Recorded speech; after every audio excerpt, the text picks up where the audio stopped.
Good morning, everybody. It's Max McAllister here today to talk to you about the super tricky, scary, dangerous world of galvanic corrosion. There are some engineers on the internet who have said that the stainless steel pin that we've created to put into the aluminum steering spindle is incredibly dangerous and will cause the motorcycle to corrode, rot, and fall apart.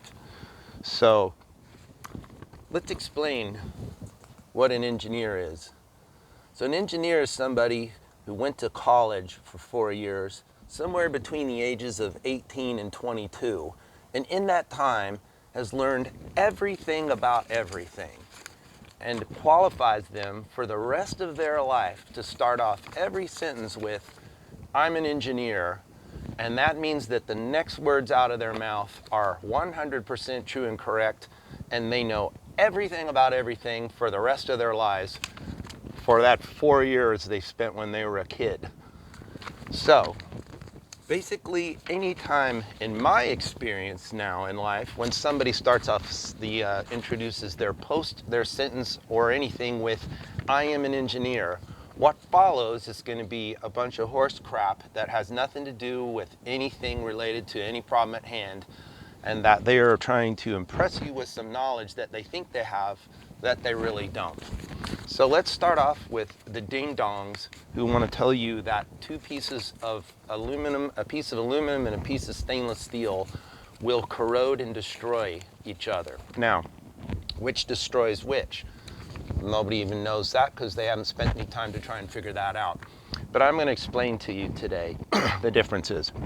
Now, you need two metals that are of dissimilar noble properties. We're not going to go into that. But you need one that will attract one type of metal that will attract electrons out of another type of metal. Do we really need to go into that? Not really. But basically, one piece of metal will eat stuff away from the other piece of metal. It actually will strengthen this piece of metal while weakening that piece of metal. Now, how does that occur? Certain things have to be set up in order for that to occur. You can't just put the two pieces of metal on top of each other and have galvanic corrosion occur. But apparently that's what these ding-dongs on the internet are trying to propagate. So not only do you have to have two dissimilar metals, you have to put them in contact with each other. Contact is not really good enough. They need to be bonded, okay, to each other for one instance, which means grounded or tightened, torqued, pinched under pressure, some sort of actual significant contact. Incidental contact, not significant and not a problem. Next, they need to be in some sort of electrolytic substance, submerged in a corrosive liquid that allows the electron transfer to take place. They also call that bridged. So you need to submerge the liquid, the two dissimilar metals that are touching and bonded in some way into a electrolytic liquid in order for this reaction to occur. Now, so water is a substance that will qualify as an electrolytic substance for this example. Now, the stainless steel pin is up here in the steering head where we've shown you, and it is suspended in aluminum spindle with an O-ring in between it. But yes, it is possible for incidental contact to occur. So what you need to do is get a large tank of water that's at least this deep, and then submerge your Goldwing in it, right? And then let the water level be just above the stainless steel pin and leave it there for 5 or 6 months, okay?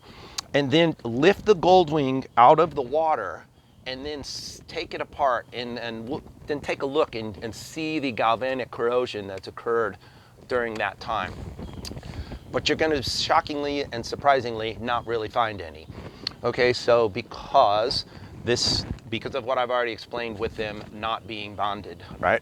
Now, so here's some important facts about this. So we need an electrically conductive liquid like water, okay?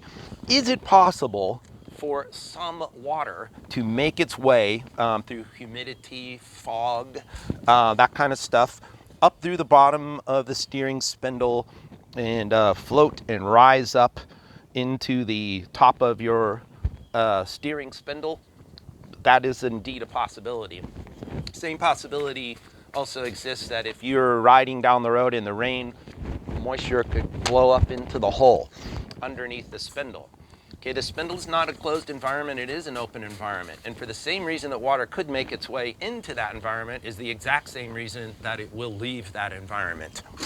Okay, so since your motorcycle is not submerged in water and it's not gonna be, the water will not remain, then that's not a problem. So we must have a conductive liquid that bridges the contact metals in order for the corrosion to even occur. If the metals are dry, galvanic corrosion cannot occur at all. So just the two pieces of metal touching doesn't matter. Let's see.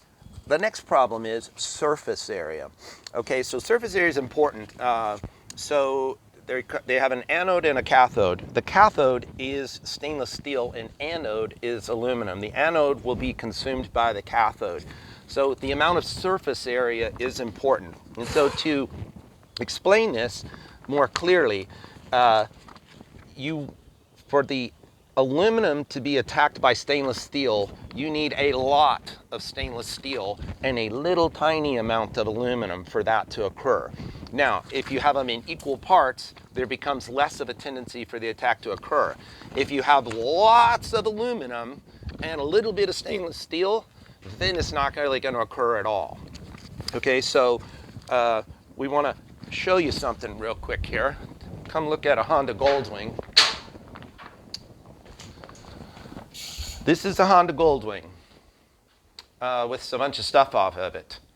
The entire frame is aluminum. The swing arm is aluminum. The engine and virtually every part in it is aluminum. The front suspension is aluminum. The radiators are aluminum. The handlebars are aluminum. The steering plate is aluminum. All the steering parts, almost everything, are aluminum except for nuts and bolts. So this is a gigantic bed of aluminum, all touching, conductive, and bonded to each other. And we're talking about putting a little tiny piece of stainless steel in this hole right here. Okay? So I'm going to go back out here so Jacob can keep working on that bike. All right, so we have a massive amount of aluminum. No problem. Now what you don't want is you don't want to take two big plates of stainless steel and fasten them with aluminum rivets, okay? Little pieces of aluminum get ate up by giant pieces of stainless steel. So if you had a gigantic stainless steel, solid stainless steel Goldwing, and we put a little aluminum pin down in the bore, and got it wet and submerged it, then we could have a problem on our hands where it would eat up the pin, not the spindle. Okay, so now,